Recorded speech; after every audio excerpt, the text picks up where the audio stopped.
Hi everybody, I hope you are great. Today I want to show you how you can use your Yin Yoga deck from PlayPauseBe.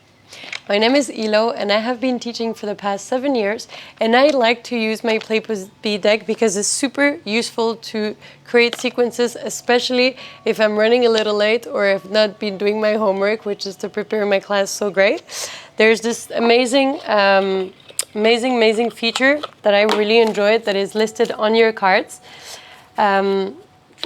is the Meridians, right? We call them Meridians, but actually traditionally they're called channels. And you see that all channels are listed at the back of your cards. And it's really good because from using these, I can just keep my deck upside down, go through the cards, and just pick the channel that I would like to practice with today. Right, and that is one way to use the card, because of course you may probably already know that different channel links to different element, and therefore you could create a class linked on a particular element. Another feature that I also enjoy to use is to look at the top of the card. So I'm just going to take away the first 8 cards. I'll explain to you in a minute, but the features that are listed on the top of the card, as you can see here, these are the 7 chakras.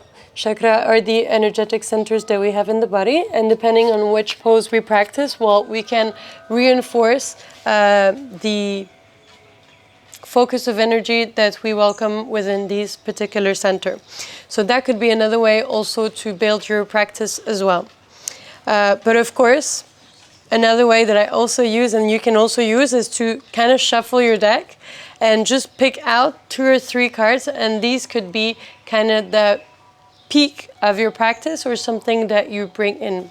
I do like this when I mention peak, because in Yin we don't really have peaks, but like I said, you could maybe focus on a particular element, a particular group of asana, like heart opener or back bendings, and also you could focus on following different chakras that you'd like to work with. For me, not to forget, I quickly want to check in with you of why I put apart this 8 first cards that you have in the deck that is actually in the purple color. It's because these are not traditional Yin poses, but they have been integrated within the deck because we can use these as preparation for stillness, right? So we had already had these questions on our community group of why do we have these cards within the deck, and the answer is quite simple, is because depending on what you're coming from and what is your ability to drop in, these can be really nice fillers, right? From where I'm coming from, my daily life that may be very active, into my Yin practice that is much more soft, deepening, and centered. And I particularly enjoy to use these cards because they also allow for sorts of mobility movements to happen within my body before I hold still poses. So it's like I lubricate my joints before allowing them to be used or to be stretched for a long period of time. So experience for yourself. Let us know how this works for you. And I now want to show you how you can build practices with this Yin deck. So let's just say that I want to do a practice focused on forward folds. One thing that I could be doing is picking out all the cards that are on forward folds, and I'm just gonna pick one that maybe for my body, because again that is and can be a tool used for personal practice, not only for teachings.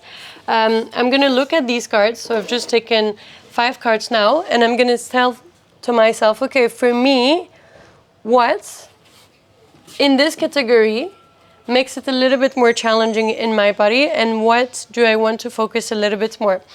As you can see, there is different intensity to the pose, and also different intensity because it works on different body part as well, right? In this pose, for example, in these 2 poses, you work a lot on the hamstrings. This one would be the softest one, of course, because knees are bent, so you mostly work on side body stretch and spine. And it's also not so much of a forward fold, like a deep forward fold. And these two works on the hamstrings, and these works on adductors and inner thighs. And also I T-bend on this one, diamond pose.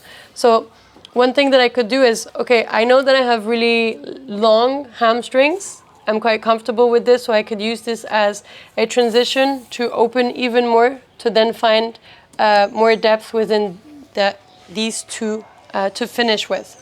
Right, this is a quick overview of how you can use, and coming back to this idea of peak pose, but like I said, there's not such a thing as peak pose, but I could, in this case, use a category of asana to create a flow.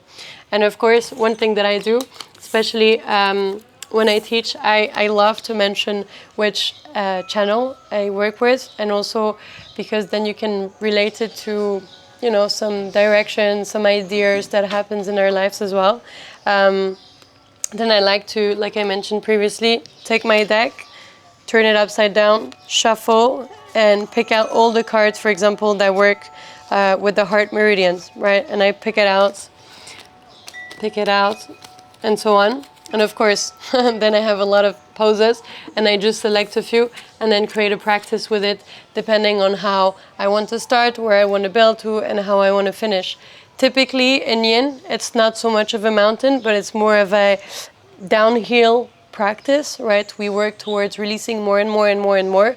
So there's not such a thing such as a peak, but we start with a bit more, let's say, needs in the sense of, if there's a standing pose, it requires a bit more activation in the sense of me having to move around. Then I would start with the standing and then slowly bring myself closer to the ground, and also in order to finish fully released and fully laying down and fully restored.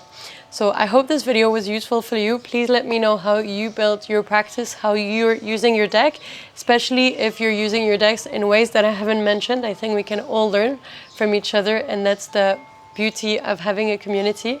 And also play around, you know, play in practicing sequencing with different means, different direction, and yeah, different aim, right? Meridians, asana category, or chakra, for example, right?